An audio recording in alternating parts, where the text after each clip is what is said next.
আর সরকারের বেশি দিন হয়নি, কেবল 1.5 মাস অতিক্রম করলো 3 দিন আগে। সরকারের এতটুকুই বয়স, এই বয়সে তাদের কাছে পরিপূর্ণ সার্ভিস আমরা প্রত্যাশা করি না। তবে কাজ যেটাই করবেন সেটা নিখুঁত হওয়া চাই। কাজ যাই করবেন এটার মধ্যে যেন কোনো ভেজাল না থাকে।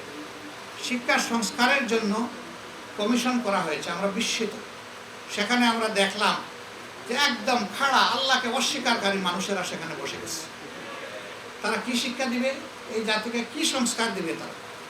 অথচ এদেশের অলিতে গলিতে মসজিদ মাদ্রাসা পরিপূর্ণ, শিক্ষার দুটি ধারা স্বীকৃত, একটি সাধারণ শিক্ষা আর একটি ইসলামী শিক্ষা। ইসলামী শিক্ষাকে সম্পূর্ণ উপেক্ষা করা হয়েছে, এখানে কোনো আলিমকে অন্তর্ভুক্ত করা হয়নি।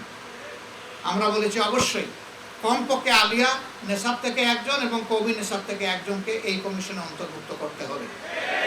যদি আরো বেশি করা যায় আলহামদুলিল্লাহ। তবে আমরা মনে করি যোগ্য 2 জন আলিম যদি এই কমিশনে থাকেন, ইনশাআল্লাহ তারা চাঁদ এবং সূর্য হয়ে চমকাবেন এবং আলোকিত করবেন সেই কমিশনকে ইনশাআল্লাহ। কি কি বিষয়ে তারা সংস্কারে হাত দেবেন, সম্পন্ন করবেন এবং কতটুকু সময়ের জন্য তারা নেবেন, এই জন্য রাজনৈতিক অংশীজন, সিভিল সোসাইটি, আরও যারা স্টেক হোল্ডার আছে তাদের সাথে আলাপ করে এই ব্যাপারে সিদ্ধান্ত নিতে হবে, রোডম্যাপ চূড়ান্ত করতে হবে। এটি হবে সংস্কারের রোডম্যাপ।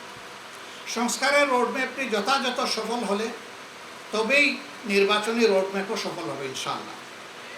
সংস্কারের রোডম্যাপের পাশাপাশি নির্বাচনেরও একটা রোডম্যাপ এই জাতিকে দিতে হবে। কেউ কেউ জিজ্ঞেস করেছেন কত হতে পারে এই সময়টা।